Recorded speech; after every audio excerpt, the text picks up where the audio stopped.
मैं सवाल ही मैंने इनके लिए बहुत सवाल लिए। हाँ जी सर। हाँ जी।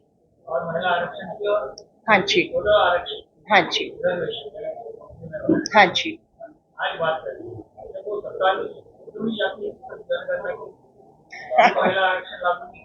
सर मैं यही कह रही हूँ, समय है, 10 साल से केंद्र में भाजपा सरकार है, 10 साल डबल इंजनों की सरकार है।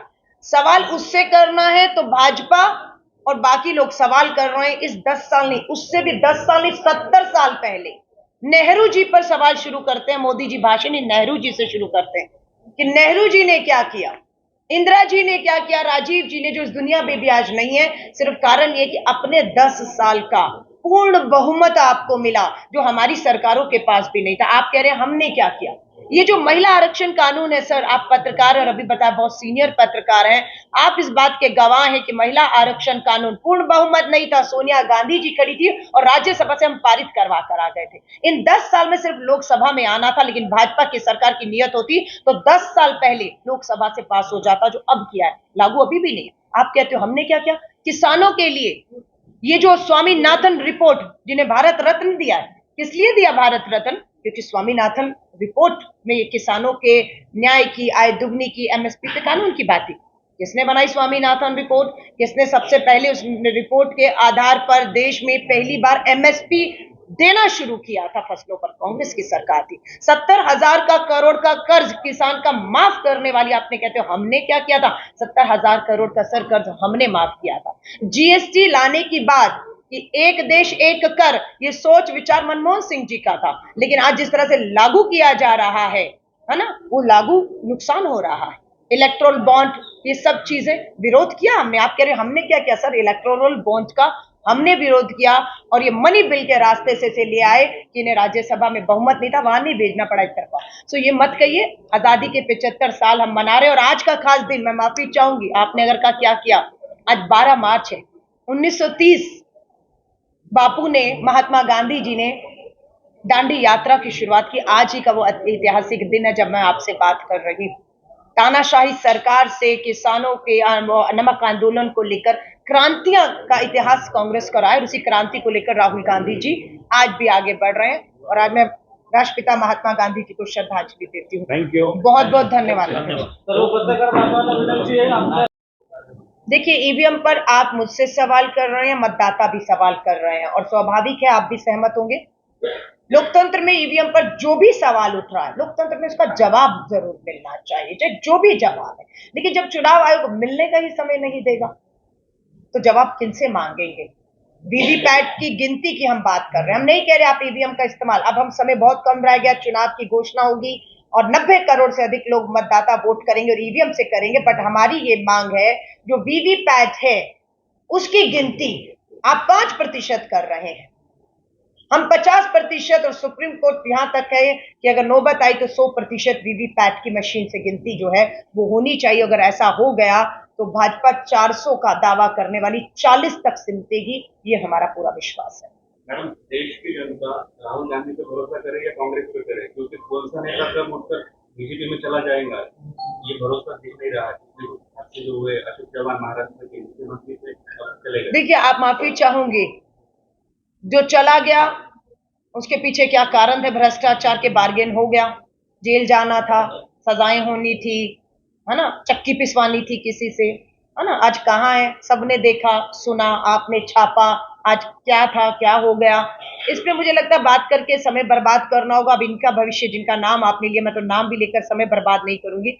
जनता में जाए, जनता भविष्य उनका तय करेगी। और राहुल गांधी जी कांग्रेस को आप अलग देख कैसे रहे हैं, राहुल गांधी ही कांग्रेस है, कांग्रेस ही राहुल गांधी, सोनिया गांधी, गांधी पर, क्योंकि खून शामिल है। किसने कुर्बानियां दी, महात्मा गांधी का खून शामिल है, राजीव गांधी जी का खून और शहादत शामिल है, इंदिरा गांधी जी का खून और शहादत शामिल है। आज उसी कुर्बानियों का लिए प्रियंका जी, राहुल जी अपनी सुरक्षा क्या किया, सरकारी बंगला छीन लिया, दोनों से परवाह नहीं की।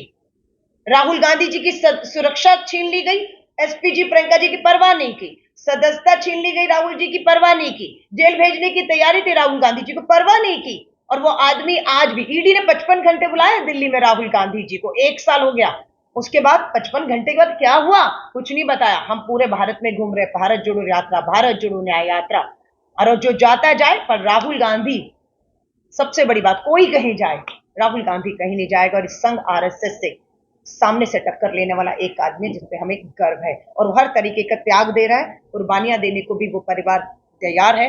इसका कांग्रेस हमेशा इस बात को मानती है। धन्यवाद। मेरे को ना दूल्हे निकलना, मैं माफी चाहूंगी।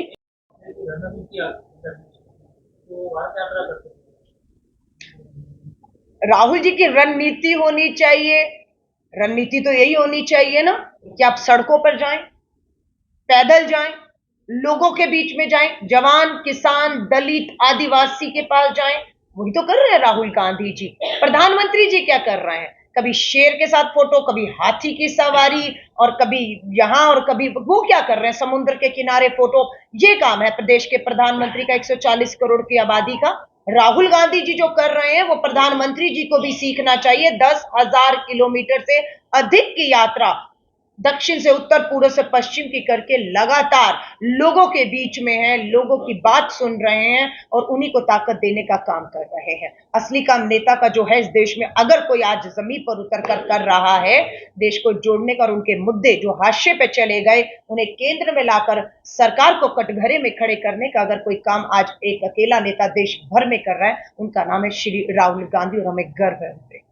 मैडम, मोदी सरकार ने कल सीए कानून देश भर में लागू किया, क्या लगता है आपको कि चुनाव को खाने में? मैंने उसका जवाब आपको दे दिया है कि मुद्दा इलेक्ट्रल बॉन्ड पर बेनकाब होने जा रही है। काला धन, पूंजीपति मित्रों का धन, क्या लाभ सरकार से लिया। चुनाव आयोग के 2 सदस्य खाली पड़े हुए हैं। आपका जिस तरह से लोकतंत्र की हत्या की जा रही है, कांग्रेस के हमारे अकाउंट सीज कर दिए जाते हैं। चुनाव आयोग, आप सोचिए, लोकतंत्र के आप चौथे स्तंभ हैं। ऐसा कभी इतिहास में हुआ हो तो बताइए वो दिन कि मुख्य चुनाव आयुक्त और 2 सदस्यों से इंडिया अलायंस और कांग्रेस पिछले 6 महीने से लिखित में समय मांग रहा है मिलने का।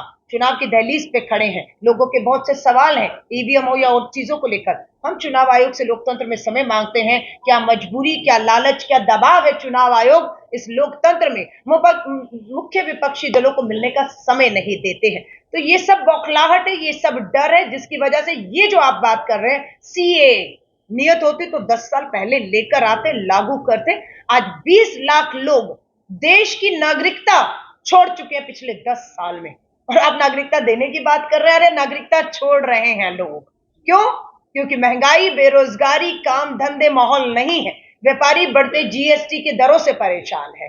चंद मुट्ठी भर आप पूंजीपति मित्रों को लेकर अपनी वाहवाही कराएंगे। आप सोचेंगे हर विज्ञापन पर आप छपे हुए दिखेंगे, हाँ, तो उससे आप चुनाव जीत जाएंगे। तो जो 10 साल पहले माहौल था या 5 साल पहले माहौल था, वो माहौल इनको स्वीकारना होगा, आज नहीं है।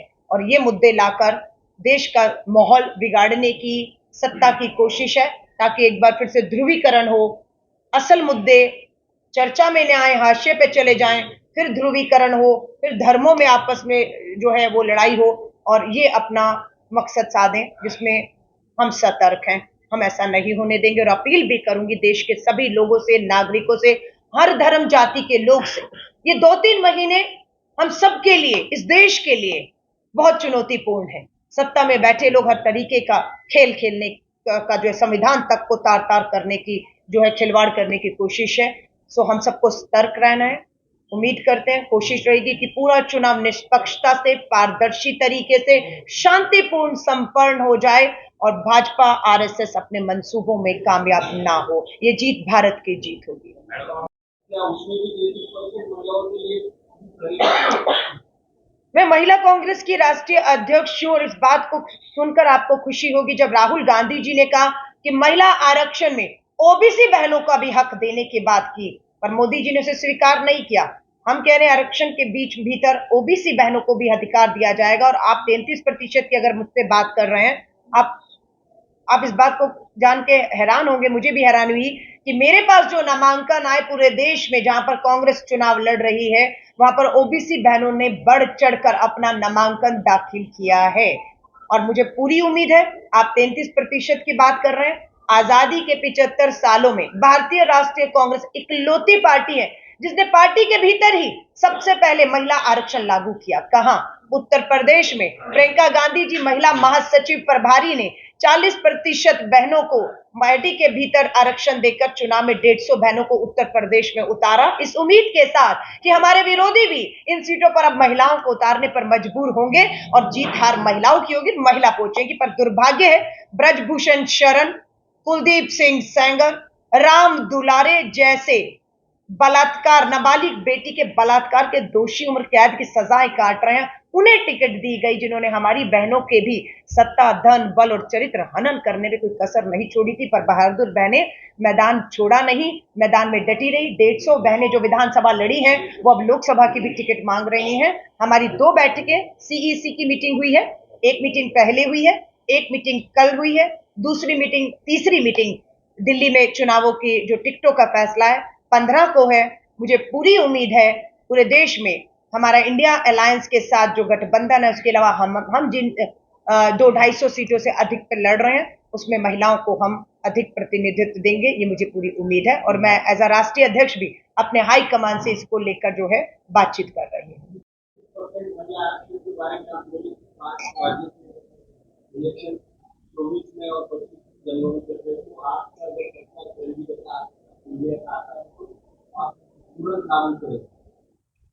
देखिए, तुरंत की बात है कि हमारी सरकार इंडिया अलायंस की बनेगी।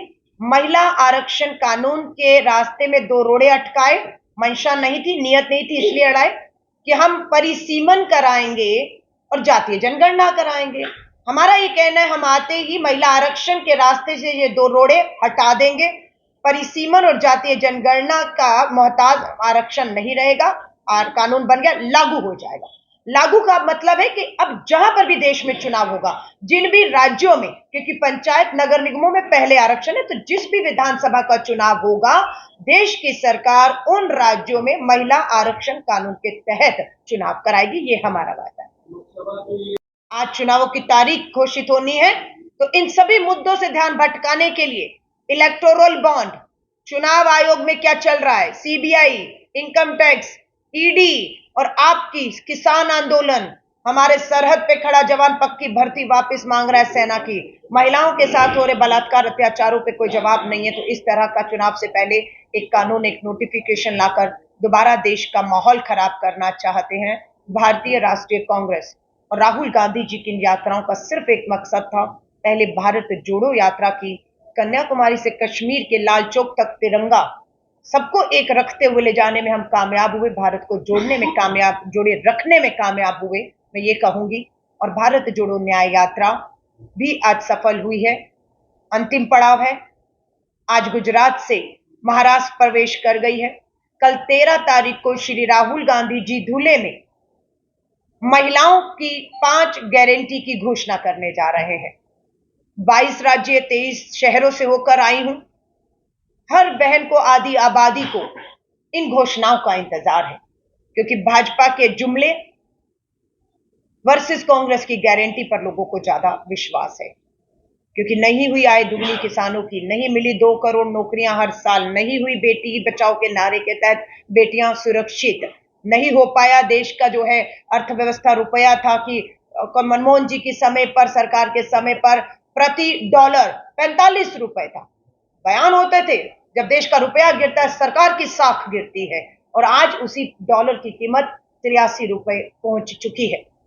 हमारे रुपए में तेल कंपनियां हमें तेल देने से मना कर रही है, बोल रहे रुपए की कीमत गिर चुकी है, साख गिर चुकी है, इसलिए हम आपको नहीं देंगे।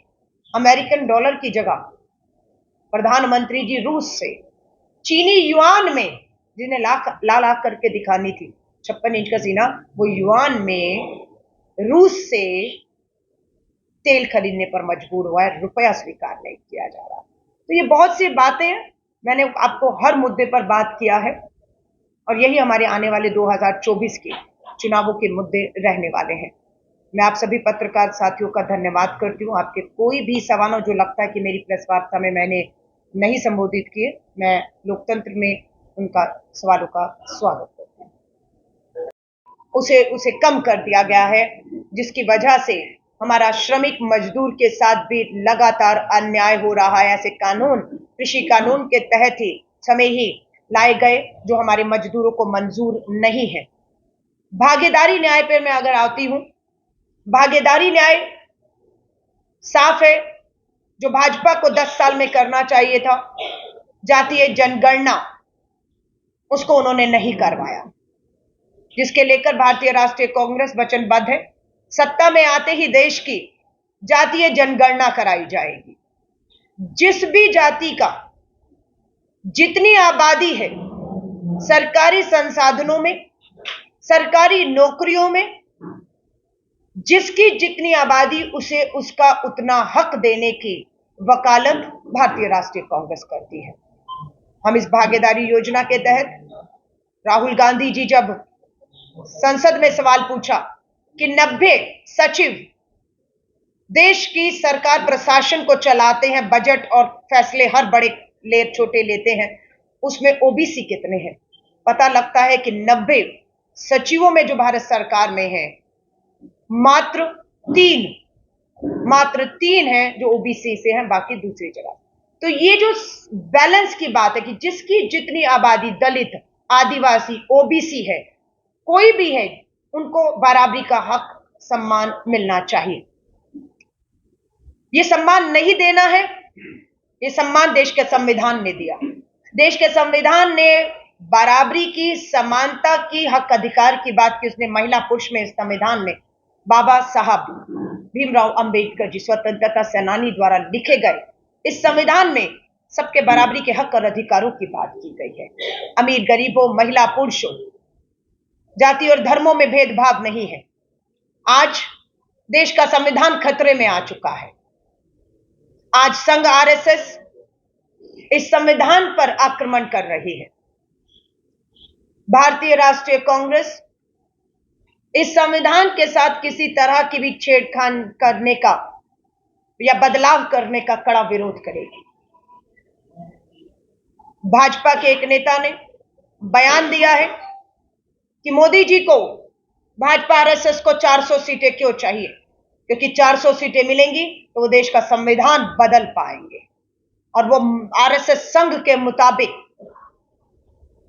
नया एक संविधान लिख पाएंगे और थोप पाएंगे, जिसे इस लोकतंत्र में हम होने नहीं देंगे। हम देख रहे हैं कि संविधान के भीतर मिले हक अधिकारों को चर्चा पर, कृषि कानूनों पर कोई चर्चा नहीं हुई, थोप दिए गए देश पर तानाशाह सरकार को घुटनों पर लाया देश का किसान, कृषि कानून वापस हुए। आज इसी तरह हम देख रहे हैं कि बहुत से कानून तानाशाही तरीकों से संख्या बल पर लाकर देश पे थोपे जा रहे हैं, कहीं कोई लोकतंत्र नहीं है। इसके उदाहरण दहेज हत्याएं हो, कन्या भ्रूण हत्याएं हो, इन सब से राहत देने के लिए अगर सख्त से सख्त कानून, और निर्भया के दौरान भी सुरक्षा के लिए अगर कानून और फंड बनाने की, निर्भया फंड की बात की तो वो कांग्रेस ने की थी। पर दुर्भाग्य है कि पिछले 10 सालों में निर्भया फंड का 30% भी केंद्र सरकार ने इस्तेमाल नहीं किया। और इन सवालों के जवाब देने के लिए देश की महिला बाल विकास मंत्री को मीडिया के सामने आना चाहिए। जो सवाल हम पूछ रहे हैं कि क्या कारण है निर्भया फंड का 10 साल में 30% फंड भी पीड़ित बेटियों को, परिवारों को न्याय देने पर खर्च नहीं हुआ, उसके पीछे का कारण क्या है? किसान के ऊपर, क्योंकि राहुल गांधी जी की भारत जोड़ो न्याय यात्रा 5 न्याय पर आधारित है: युवा न्याय, नारी न्याय, भागीदारी न्याय, किसान न्याय और श्रमिक न्याय। किसान न्याय की बात करें तो 10 साल में केंद्र की सरकार की मंशा साफ हो गई कि 10 साल में किसानों को एमएसपी, न्यूनतम समर्थन मूल्य जो कानून देने की वादा था, उससे वो मुकर गए। 10 साल पूरे हो गए। वायदा था 2022 में किसानों की आय दुगनी होगी, आय दुगनी नहीं हुई। कर्ज माफी का वायदा था, कर्ज माफ नहीं हुआ, किसान कर्ज में डूबा है। वायदा था कि किसान का कर्ज माफ होगा, किसान आत्महत्याएं रुकेंगी, पर आज आंकड़े बताते हैं कि किसान की आत्महत्याएं कम नहीं हुई, बढ़ी हैं। इस अन्याय अत्याचार के खिलाफ आज फिर एक बार किसान का, देश का अन्नदाता दिल्ली की दहलीज पर बैठा हुआ है। तानाशाह सरकार आविष्कार कर रही है आधुनिक भारत में ड्रोन से किसानों के ऊपर किस तरीके से कामयाबी से सफलतापूर्ण आंसू गैस के गोले छोड़े जा सकते हैं। यह आविष्कार हुआ है, प्रयोग हुआ है। हरियाणा कोर्ट ने फटकार लगाते हुए हरियाणा और केंद्र की सरकार को यह कहा, मैं उसे कोट कर रही हूं, कोर्ट ने जो कहा कि ये अन्नदाता है, कोई आतंकी नहीं है जो इन पे गोलियां बरसा रहे हैं। 700 किसान पहले शहीद हुए पहले आंदोलन में, और अब 2 से अधिक किसान शहीद हो चुके हैं पुलिस की गोली और हिंसा के कारण। वहां पर भारतीय राष्ट्रीय कांग्रेस राहुल गांधी जी ने साफ कर दिया है, इंडिया अलायंस और कांग्रेस की सरकार बनते ही पहले 100 दिन में न्यूनतम समर्थन मूल्य किसानों को की जो मांग है उसे पूरा कर दिया जाएगा। एमएसपी पे कानून जो 10 साल से भाजपा की सरकार धोखा करती रही, नहीं दिया, वो हम आते ही देंगे। ये महिला आरक्षण की बात है, किसानों के ऊपर एमएसपी के कानून की बात है। तीसरा, युवा न्याय, अग्निपथ भर्ती योजना जिसका भारतीय राष्ट्रीय कांग्रेस पुरजोर विरोध करती है। सेना की पक्की भर्ती खत्म कर दी गई है, शहीद से शहीद का दर्जा छीन लिया गया, शहीद से उसका हक कफन में तिरंगा छीन लिया गया, शहीद के परिवार को मिलने वाली पेंशन सुविधाएं छीन ली गई, जिसका भारतीय राष्ट्रीय कांग्रेस पुरजोर तरीके से विरोध करती है। 2 लाख के अधिक युवा जो कठिन शारीरिक और मानसिक परीक्षाओं से पास करके पक्की भर्ती का इंतजार कर रहे थे, लेकिन तुगलकी फरमान आता है कि पक्की भर्ती सेना की खत्म कर दी गई है। ठेके की 4 साल की भर्ती शुरू कर दी गई है, और इस ठेके की नौकरी को जिसे करना है वो करे। भारतीय राष्ट्रीय कांग्रेस ये विश्वास दिलाती है उन 2 लाख युवाओं को जिनकी पक्की भर्ती का इंतजार था, उनके सपने चूर किए, वो भी आज दिल्ली राजधानी में आंदोलित है। किसान हो, जवान हो, न्याय मांगती बहनें बेटियां हो, प्रधानमंत्री जी के पास समय नहीं है। सो हमारा ये कहना है कि अग्निपथ भर्ती योजना को हम आते ही रद्द करेंगे और सेना की पक्की भर्ती वापस चालू करेंगे। और जो रिक्तियां हैं, जो 2 लाख युवा पक्की भर्ती की हर परीक्षा पास कर चुके थे, उन्हें पक्की भर्तियों के साथ साथ 30 लाख सरकारी नौकरियों में, पक्की जो सरकारी नौकरियों के पद खाली है, हम उन नौकरियों को पदों को भरने की बात करते हैं। यहां पर श्रमिक न्याय की बात है कि मनरेगा जैसे कानून जो, आपका धन्यवाद भी करती हूं कि आप समय निकालकर पत्रकार साथी यहां पर आए हैं। कांग्रेस का मानना है कि मीडिया और पत्रकारिता लोकतंत्र का चौथा सबसे मजबूत स्तंभ है, और भारतीय राष्ट्रीय कांग्रेस इस स्तंभ को और मजबूती देने पर ही विश्वास रखती है, जिसके तहत कांग्रेस का मेरा जैसा छोटा नेता हो या हमारे बड़े से नेता मल्लिकार्जुन खड़गे साहब, हमारे राष्ट्रीय अध्यक्ष श्री राहुल गांधी जी, हर बड़ा नेता मीडिया के चौथे स्तंभ को ताकत देने के लिए उनके सवालों को हमेशा लेता आया है, और हम आज भी ले रहे हैं। काश ये हिम्मत देश के प्रधानमंत्री जी ने पिछले 9-10 सालों में दिखाई होती, क्योंकि लोकतंत्र में बहुत से सवाल हैं जो लोकतंत्र का ये चौथा स्तंभ मीडिया उनसे पूछना चाहता है, उन्हें बताना चाहता है कि देश में हालात क्या है। भारतीय राष्ट्रीय महिला कांग्रेस की राष्ट्रीय अध्यक्ष हूं, कांग्रेस वर्किंग कमेटी की सदस्य हूं।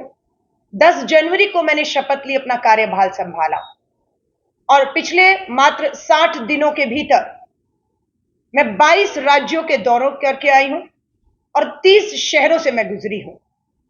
22 राज्यों और 30 शहरों में नारी न्याय सम्मेलनों का आयोजन किया। बहनें आई और जुड़ी, जो बातें आई सामने वो वही हैं जो भारत जोड़ो यात्रा जब दक्षिण से उत्तर तक की शुरू हुई 4000 किलोमीटर की राहुल गांधी जी की, और उसके बाद अब दूसरी यात्रा जो 6713 किलोमीटर का सफर जो मणिपुर से शुरू किया, आज गुजरात से महाराष्ट्र प्रवेश कर रही है। 6713 किलोमीटर की ये भारत जोड़ो न्याय यात्रा में, इन पूरे रास्ते में देश का किसान, सरहद पे खड़ा जवान, सरकारी कर्मचारी, पीड़ित महिला बहनें, महंगाई, बेरोजगारी, महिलाओं के साथ बढ़ती अत्याचार और हिंसा को लेकर ये यात्रा में मुद्दे रहे। सबसे बड़ा मुद्दा जो आज देश के सामने है वो बढ़ती महंगाई, बढ़ती बेरोजगारी का मुद्दा आज खड़ा हुआ है। 8 मार्च को अंतर्राष्ट्रीय महिला दिवस था। प्रधानमंत्री जी ने घोषणा की कि 100 रुपया सिलेंडर कम करते हैं, पर राजस्थान, मध्य प्रदेश, छत्तीसगढ़ के चुनाव में मोदी की गारंटी थी कि सिलेंडर 450 रुपए में होगा, क्योंकि राजस्थान में कांग्रेस की गहलोत सरकार 500 रुपए का दे रही थी, लेकिन बोला हम 50 रुपए कम 450 में देंगे। वो 900 का सिलेंडर आज 800 पर है। पर बहनें, आज मैंने यहां पर भी नारी न्याय सम्मेलन को संबोधित किया। महंगाई और बेरोजगारी सबसे बड़े मुद्दे हैं इस पूरे पूरे जो है आप कहेंगे आने वाले चुनाव में। 5 गारंटी युवाओं को लेकर राहुल गांधी जी घोषित कर चुके हैं। अब कल 13 मार्च को दूल्हे में श्री राहुल गांधी जी महिलाओं को लेकर 5 बड़ी गारंटी क्या घोषणाएं करने जा रहे हैं, जो 2024 के चुनाव के हमारे घोषणा पत्र का भी हिस्सा रहेंगी। और किस तरीके से ये 5 गारंटी जिसका ऐलान हमारे पूर्व कांग्रेस अध्यक्ष सांसद राहुल गांधी जी करने वाले हैं, इसमें महिलाओं के आर्थिक सशक्तिकरण पर सबसे ज्यादा जोर दिया गया है कि महिलाओं के हाथ में काम और कमाई ये कैसे दे सकते हैं। इसका पूरा खाका तैयार किया जा चुका है, जिसकी घोषणा कल श्री राहुल गांधी जी करेंगे कि हम किस तरीके से गरीबी, महंगाई और बेरोजगारी के चलते महिलाएं जो घरेलू हिंसा का शिकार हो रही हैं, उन्हें राहत के लिए आर्थिक सशक्तिकरण की तरफ हमारा ये जो है पूरा कार्यक्रम आगे रहेगा। राजनीतिक सशक्तिकरण की बात कहें, महिला आरक्षण कानून पास तो हो गया पर जुमला बनकर रह गया, लागू नहीं हो रहा।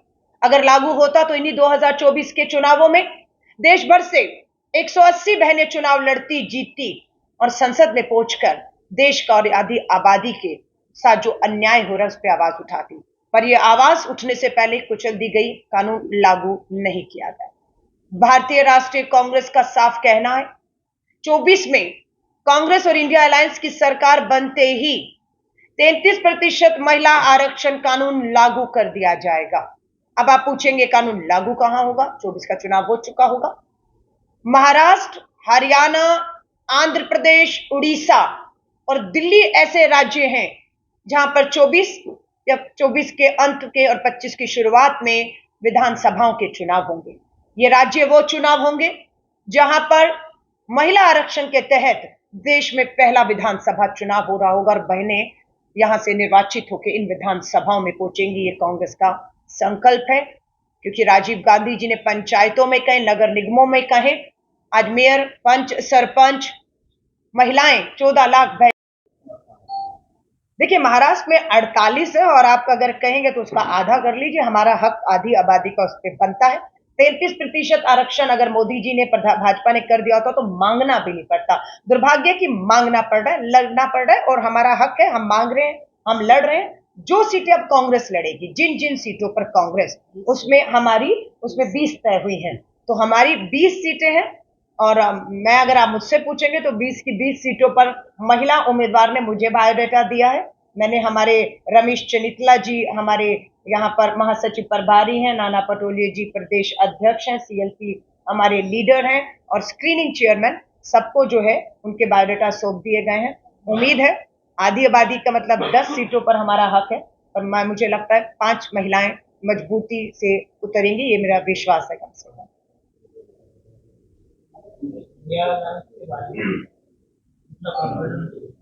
मैं इंडिया अलायंस को लेकर 100% कॉन्फिडेंट हूं। जो कमजोर कड़ियां थी उन्हें सत्ता, धन, बल, ईडी से डराकर तोड़ लिया गया। महाराष्ट्र, इंडिया अलायंस बनते ही हमला हुआ शिवसेना पर, इंडिया अलायंस बनते ही हमला हुआ एनसीपी पर, 2 फाड़ हुए। और वो सारे जो भ्रष्ट करप्ट थे जिन्हें ईडी, सीबीआई सत्ता का असम में लेकर गए, पूरी सरकार को असम में रखा गया। कितने दिन रखा गया, पैसे का खेल हुआ, तमाशे हुए, लोकतंत्र की सरेआम हत्या हुई। झारखंड ताजा उदाहरण है, गिराने गए थे हमारी सरकार को। 400 की सीटों का दावा करने वाले प्रधानमंत्री जी, भाजपा आरएसएस आज भी लोकतांत्रिक चुनी हुई सरकारों को टिकने नहीं दे रही है। अरे इतना कॉन्फिडेंस है तो चाहिए चुनाव में। चंडीगढ़ में क्या हुआ आपने देखा, मेयर के चुनाव में सुप्रीम कोर्ट ने कहा मेरी नजर है तुम पर, मैं देख रहा हूं। फटकार लगी, लोकतंत्र की हत्या होने से सुप्रीम कोर्ट ने बचाया और आज इंडिया अलायंस का, आम आदमी और कांग्रेस का मेयर वहां शपथ ले चुका है। हिमाचल में अभी फिर इन्होंने राज्यसभा के चुनावों में फिर धन और बल से किस तरीके से जो है वहां की सरकार को स्थिर करने की कोशिश की, वहां पर भी हम अपनी सरकार को स्थिर बचाने में कामयाब हुए। आज कहते हैं ऊंट पहाड़ के नीचे आ गया, अपने ही उसका स्वाद चख रहे हैं हरियाणा में। अभी खबरें आ रही हैं, ब्रेकिंग न्यूज चल रही है कि जेजेपी ने भाजपा से गठबंधन तोड़ लिया है। हरियाणा की सरकार खतरे में आ चुकी है। बचाइए अपनी सरकार को मोदी जी, क्योंकि आपकी सरकार वहां पर जेजेपी ने नहीं गिराई।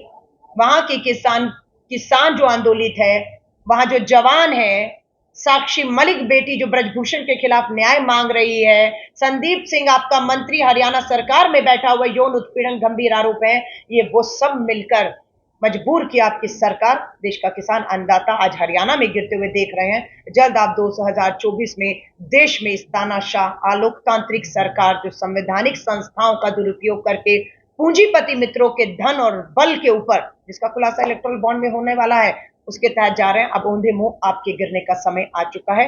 90 करोड़ की आबादी तैयार बैठी है।